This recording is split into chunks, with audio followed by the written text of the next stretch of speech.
حقوق اور فرائض میں، حق اور فرض میں ایک ترتیب ہے.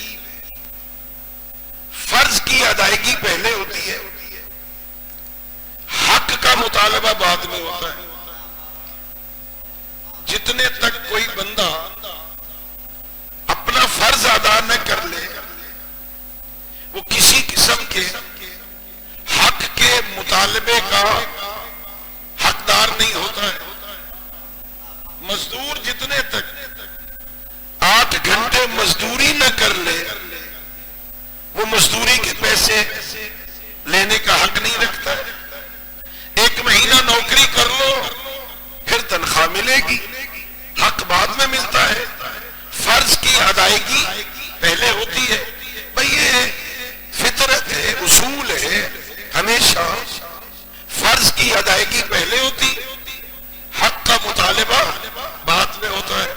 بالکل اسی طرح اللہ رب العزت نے بھی اس نظام کو جو حقوق و فرائض پہ مشتمل کیا ہے، اس میں بھی اگر ہم چاہتے ہیں کہ جنت ہمارا حق ہے، یہ ہمیں ملنا چاہیے، تو اس حق کے مطالبے سے پہلے اپنے فرض کو ادا کرنا ہوگا.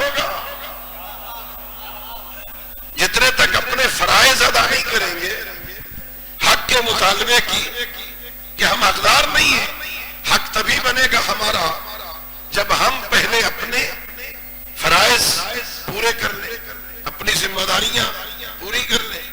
اپنی ذمہ داریوں کی طرف متوجہ نہیں ہے، اپنے حق کے مطالبے کی بات فوری کرتے ہیں. بھائی یہ خلاف فطرت ہے، یہ خلاف عقل ہے، ایسا ہوتا نہیں ہے. پہلے اپنے فرائض کی طرف متوجہ ہو. اللہ نے ہمارے ذمے کیا فرائض رکھے، اللہ ہم سے کیا چاہتا ہے، اور پھر حقوق و فرائض کی ایک لمبی فہرست ہے، ایک لمبی فہرست.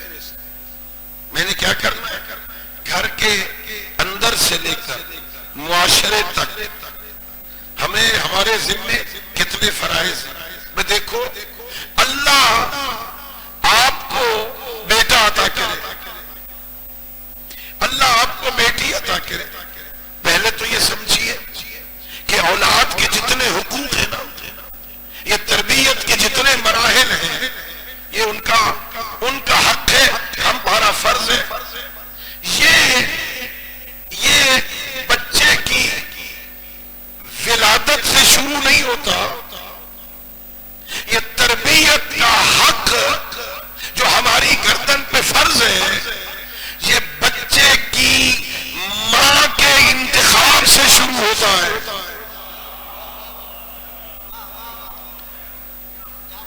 بچے کی ولادت سے شروع نہیں ہوتا، بلکہ اس کی ماں کے انتخاب سے شروع ہوتا ہے. اسی لیے بعض معلمین اخلاق یہ لکھتے ہیں کہ جب کوئی تم میں سے شادی کرنا چاہے تو بیوی تلاش نہ کرو، اپنے بچوں کی ماں تلاش کرو. فکر بدل جائے گی، سوچ بدل جائے گی. ایک دفعہ میں اپنے لیے زوجہ تلاش کرتا ہوں، اس کا معیار، اس کا ملاک، اس کی خصوصیات اور ہوں گی. لیکن جب میں یہ سوچوں گا کہ میری نسل کس کوکھ سے جنم لینی چاہیے،